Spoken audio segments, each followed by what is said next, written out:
Vajo, ki ste jo pravkar videli, sem dal svojim otrokom za dodatni sladoled. To pomeni, enega že dobijo, tudi če ležijo cel dan na plaži, drugega si pa lahko prislužijo s takšnimi gibalnimi izzivi.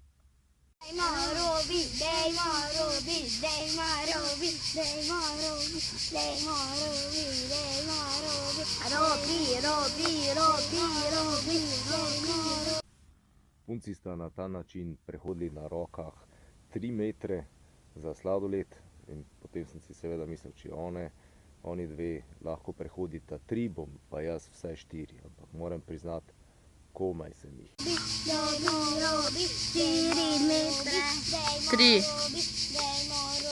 4 metre mora priti.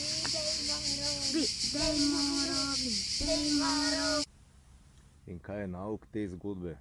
Nauk te zgodbe je, da res tudi podzavestno, verjetno pogosto, tudi v vlogi trenerjev in staršev, bistveno podcenjujemo svoje otroke in torej dajmo jim takšne gibalne izzive, ker potem šele vidimo, česa vse so sposobni, ne? Ker prvi dan sem jim dal 1 meter in so prehodile na ta način 1 meter na rokah, drugi dan 2, tretji dan 3 in verjetno bodo danes prehodile 4. 4 metre sem jaz, tako kot sem že rekel, komaj.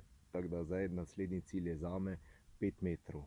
In če vam uspe prehoditi na rokah na ta način, in če niste ravno gimnastičar, si lahko mirne duše prav tako odprete pivo oziroma privoščite pivo.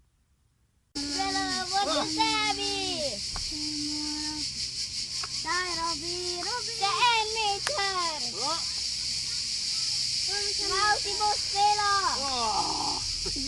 Če so vam takšni in podobni gibalni izzivi všeč, obiščite mojo spletno stran www.otelesu.com, pejte na blog in tam imate cel kup takšnih in podobnih vaj. Se vidimo!